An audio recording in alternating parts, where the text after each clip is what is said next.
Hello and welcome to my YouTube channel asset guide. आज की इस वीडियो में हम बात करेंगे कि क्यों गवर्नमेंट क्रिप्टो करेंसी को लेकर इतने ज़्यादा कन्फ्यूजन में रहती है, क्यों वहाँ पर स्पष्ट निर्देश नहीं दिए जाते, क्या रीज़न है इसके पीछे और किस तरीके से वन इकोसिस्टम इन सभी रीजन को ओवरकम करने की कोशिश करता है। इसके साथ साथ हम ये भी देखेंगे कि क्या जो नए रूल्स रेगुलेशन हैं उनको किस तरीके से वन इकोसिस्टम के द्वारा फुलफिल किया जा रहा है। तो ये सारी चीज़ें आज हम देखेंगे। तो चलिए एक एक करके सारी चीज़ें देख लेते हैं। सबसे पहले हम ये देखेंगे कि जो कंट्रीज़ हैं, जो गवर्नमेंट है, वो क्रिप्टो करेंसी को आगे बढ़कर एकदम से इतनी जल्दी एक्सेप्ट क्यों नहीं करती।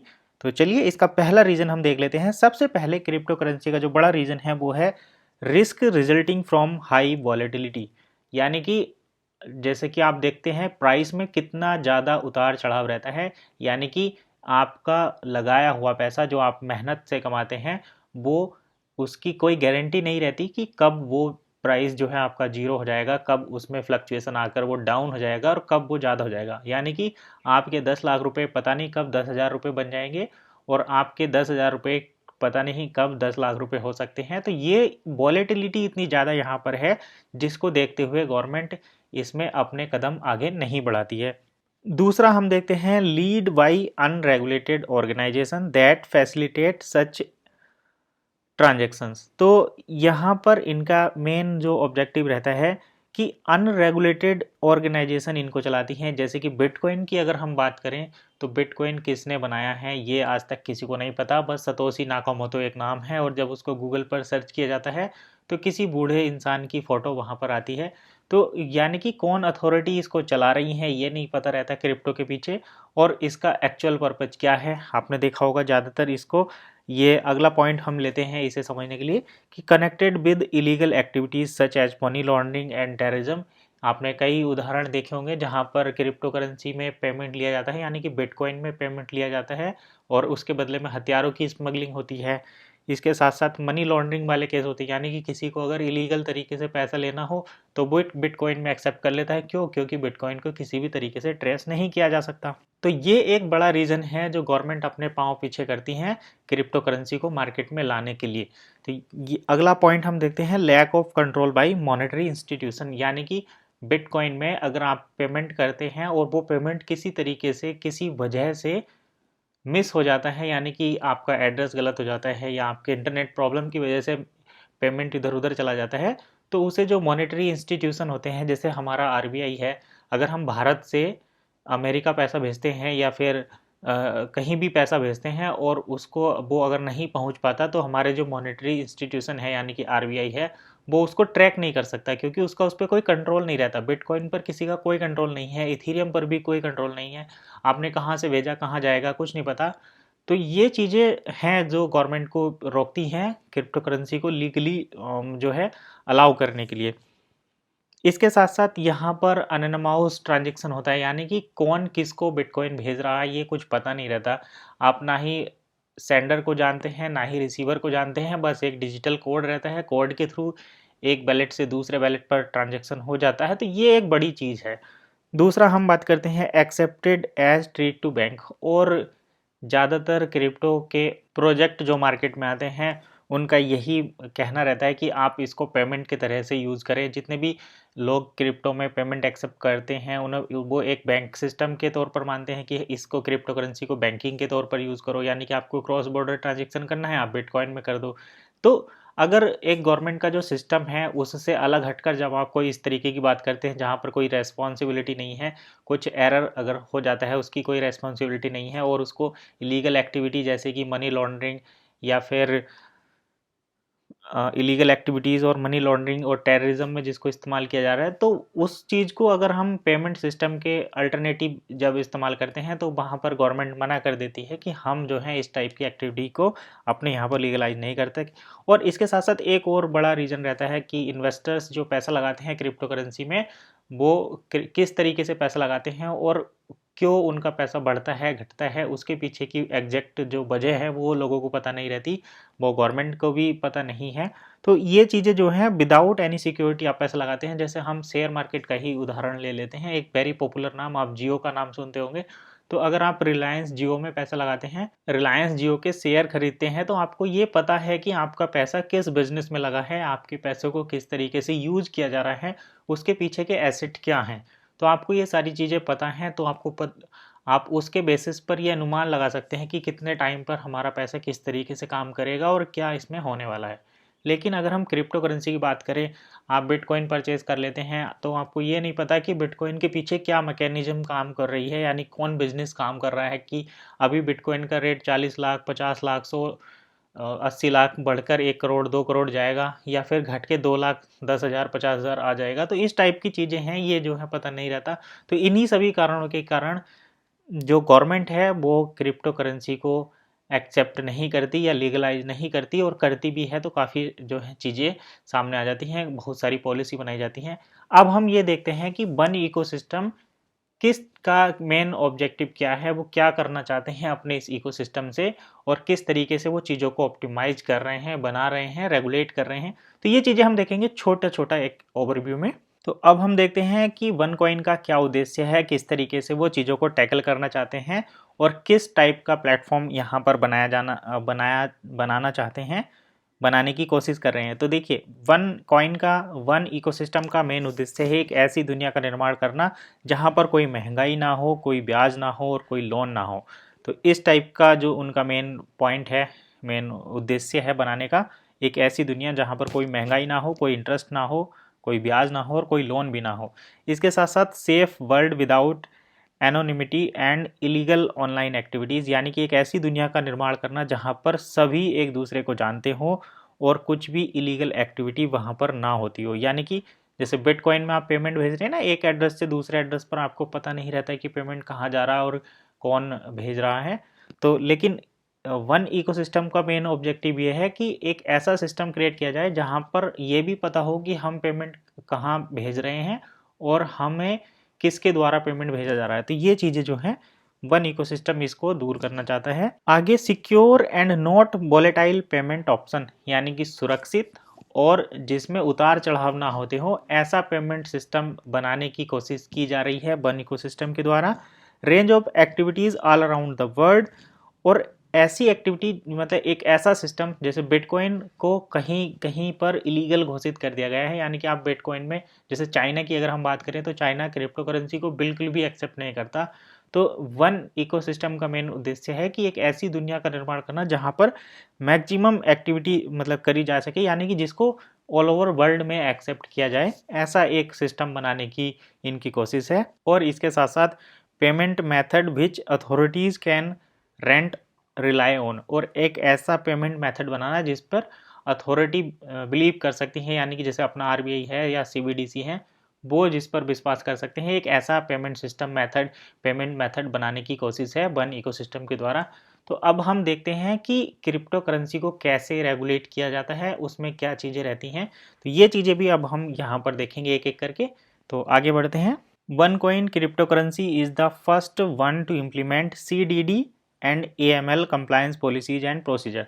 तो देखिए, अभी तक हमने जो पीछे चीज़ें देखी कि इलीगल एक्टिविटी में यूज़ किया जाता है, कोई किसी को जानता नहीं है कहाँ पर पेमेंट हो रहा है, तो ये सारी चीज़ें, इनको दूर करने के लिए वन इकोसिस्टम ने जो पहला मॉड्यूल लॉन्च किया था, दैट इज के CDD, यानी कि इसका मतलब होता है कस्टमर ड्यू डिजिलेंस। तो कस्टमर ड्यू डिजिलेंस क्या होता है, जिसमें आपको अपनी KYC करनी होती है, यानी कि आपको ये पता होता है कि हमारे कस्टमर कौन है। इसे आप KYB, यानी कि नो योर बिजनेस। आपको अगर आप जैसे डील सेकर पर कोई बिजनेस रजिस्टर्ड है, तो उस बिजनेस को भी अपनी KYC करनी होगी, यानी कि डील सेकर को ये भी पता है कि मेरा बिजनेस कौन है या कस्टमर कौन है। इसके साथ साथ आपको KYCC भी करना होता है, यानी कि आपके बिजनेस के जो कस्टमर हैं उनकी भी KYC आपके सिस्टम पर मौजूद रहती है। तो आपको यहाँ पर 3 स्टेप में ये पता होता है कि आप किसके साथ बिजनेस कर रहे हैं और आपका जो क्लाइंट है वो किसके साथ बिजनेस कर रहा है, यानी कि आपके कस्टमर कौन है और आपके कस्टमर के कस्टमर कौन है। इस प्रोसीजर को जो है CDD कहा जाता है, कस्टमर ड्यू डिजिलेंस। इसके साथ साथ यहाँ पर AML, यानी कि एंटी मनी लॉन्ड्रिंग, और CFT पॉलिसीज जो है, कंप्लायंस पॉलिसीज हैं और प्रोसीजर हैं। तो ये सारी चीज़ें यहाँ पर तैयार की गई हैं। अब आप ये सोच सकते हैं कि इनकी ज़रूरत क्यों पड़ी, क्यों ये किया जाता है। तो इसके लिए भी मैं आपको चीज़ें समझाना चाहता हूँ कि किस तरीके से CDD की ज़रूरत पड़ी और AML पॉलिसीज एंड प्रोसीजर की ज़रूरत क्यों पड़ी थी। तो उसके लिए हम देखते हैं हमारा एक अंतर्राष्ट्रीय संगठन है जिसका नाम है G20। तो इसमें 20 देश हैं। इनकी एक मीटिंग हुई थी सन 2018 में जिसके आधार पर इन्होंने डिसाइड किया था कि all business where crypto currency involve, कि जितने भी बिजनेस जहां पर क्रिप्टो करेंसी इन्वॉल्व है वे FATF के द्वारा रेगुलेट किए जाएंगे। FATF का मतलब यहाँ पर होता है फाइनेंशियल एक्शन टास्क फोर्स या फाइनेंस एक्शन टास्क फोर्स, यानी कि आपके फाइनेंस को किस तरीके से रेगुलेट करना है, ये सारी चीज़ें अब FATF देखता है। तो FATF जो है G20 की एक मीटिंग हुई थी, उसमें यह चीज़ डिसाइड की गई थी कि क्रिप्टो करेंसी से रिलेटेड जितने भी बिजनेस हैं उन्हें FATF की पॉलिसी को फॉलो करना होगा। और FATF की पॉलिसी के अंतर्गत ही ये आता है कि आपको KYCC करना होगा, यानी कि आप किसको पेमेंट भेज रहे हैं और पेमेंट भेजकर आपके मतलब आपके कस्टमर कौन है और आपके कस्टमर के कस्टमर कौन है, ये चीज़ें जो है वहाँ पर बताई गई थी। इसके साथ साथ वहाँ पर एंटी मनी लॉन्ड्रिंग पॉलिसीज भी बनाई गई थी। तो वन कॉइन की अगर हम बात करें तो वहाँ पर आपको 2 साल पहले ही KYCC प्रोसीजर इम्प्लीमेंट कर दिया गया था। और इसके साथ साथ आपको डील सेकर में जो एंटी मनी लॉन्ड्रिंग AML का प्रोसीजर था वो भी 2 साल पहले ही वहाँ पर तैयार कर दिया गया था। यानी कि जब G20 ने 2018 में ये चीज़ें करी थी उससे 2 साल पहले यानी कि 2016 में ही KYC और KYCC डील सेकर की तैयार हो गई थी। 2 साल पहले ही इतने एडवांस तरीके से यहाँ पर चीज़ें इम्प्लीमेंट की जाती हैं।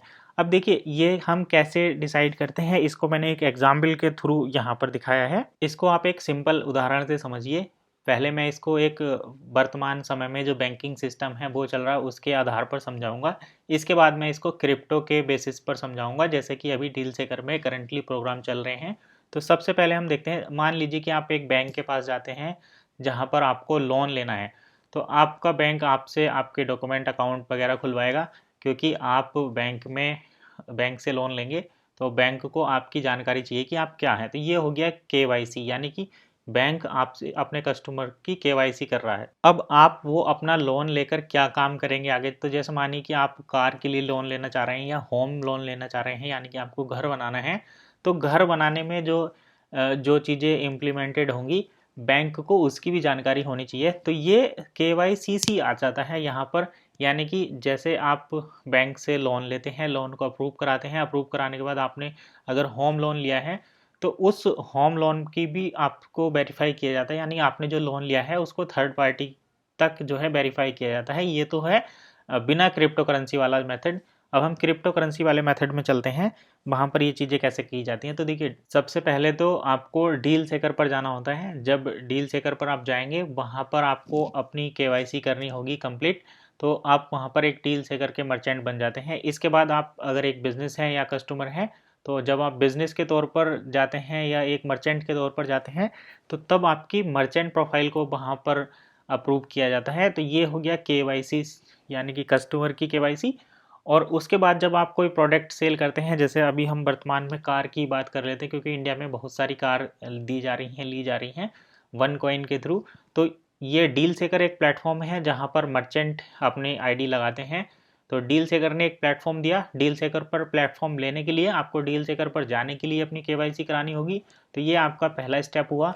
दूसरा स्टेप, आप जब एक एज ए मर्चेंट रजिस्टर करते हैं तो वहाँ पर भी आपको अपनी मर्चेंट प्रोफाइल अप्रूव करानी पड़ती है, यानी कि अब डील सेकर को ये पता है कि उनके मर्चेंट कौन है। इसके बाद जितने भी कस्टमर हैं, यानी कि जो कार खरीद रहे हैं, वो भी कार खरीदने के लिए उन्हें अपना एक मर्चेंट प्रोफाइल लगाकर डील सेकर पर अकाउंट बनाकर अपनी KYC अप्रूव करनी होती है। तो डील सेकर से मर्चेंट के पास गए, मर्चेंट से आपने कार खरीदी, यानी कि 3 स्टेप पर हो गए। तो अब डील सेकर को ये भी पता है कि हमारे यहाँ पर कार कौन बेच रहा है और कौन उस कार को खरीद रहा है। डील सेकर के पास ये तीनों डिटेल हैं। तो इस प्रोसीजर को ही कस्टमर ड्यू डिलिजेंस कहते हैं, यानी कि आपको ये पता है कि आपके कस्टमर कौन है, यानी कि आपके बिजनेस के कस्टमर कौन है। तो यही प्रोसीजर है जो यहाँ पर इम्प्लीमेंट किया जाता है। तो यही थी सारी इन्फॉर्मेशन। आई होप आपको एकदम सिंपल और आसान शब्दों में समझ में आ गया होगा कि किस तरीके से गवर्नमेंट क्रिप्टो करेंसी को रेगुलेट करने की कोशिश नहीं करती और क्या कारण है कि गवर्नमेंट अपने पाँव पीछे करने की कोशिश करती है। इसके साथ साथ हमने ये भी देखा कि वन इकोसिस्टम का क्या एम है, वो क्या वो करना चाहते हैं। इसके साथ हमने ये भी देखा कि वन कॉइन ने जो FATF की फाइनेंस टास्क फोर्स है उसके अकॉर्डिंग जो चीज़ें इम्प्लीमेंट की गई या उसने जो चीज़ें निर्धारित की हैं वो बनाई गई हैं उनके द्वारा, तो वो किस तरीके से वन इकोसिस्टम ने डील सेगर ने वो चीज़ें 2 साल पहले ही इम्प्लीमेंट कर दी हैं और किस तरीके से उन पर काम हो रहा है। तो यही था आज की इस वीडियो का मेन पार्ट। आपने देखा होगा कि आप बिना KYC के कुछ भी नहीं कर सकते, ना ही आप कूपन बाय कर सकते हैं, ना सेल कर सकते हैं। तो आपको अगर कुछ भी वहाँ पर करना है तो आपको ये चीज़ें ज़रूर हैं कि आपको एक मर्चेंट के तौर पर रजिस्टर करना होगा, वहाँ पर अपनी KYC करनी होगी, तभी आप ये सारी चीज़ें कर सकते हैं। तो यही थी A to Z complete information. आज की इस वीडियो में बस इतना ही। जल्दी ही मिलेंगे एक नई वीडियो में नई इन्फॉर्मेशन के साथ। तब तक के लिए आप एसेट गाइड यूट्यूब चैनल को देखते रहिए और इसी तरह की इन्फॉर्मेटिव वीडियो पाने के लिए हमारे चैनल को आप सब्सक्राइब कर सकते हैं। उसके साथ आप बेल नोटिफिकेशन का बटन भी दबा लीजिए ताकि आपको आने वाली वीडियो के नोटिफिकेशन मिलते रहें।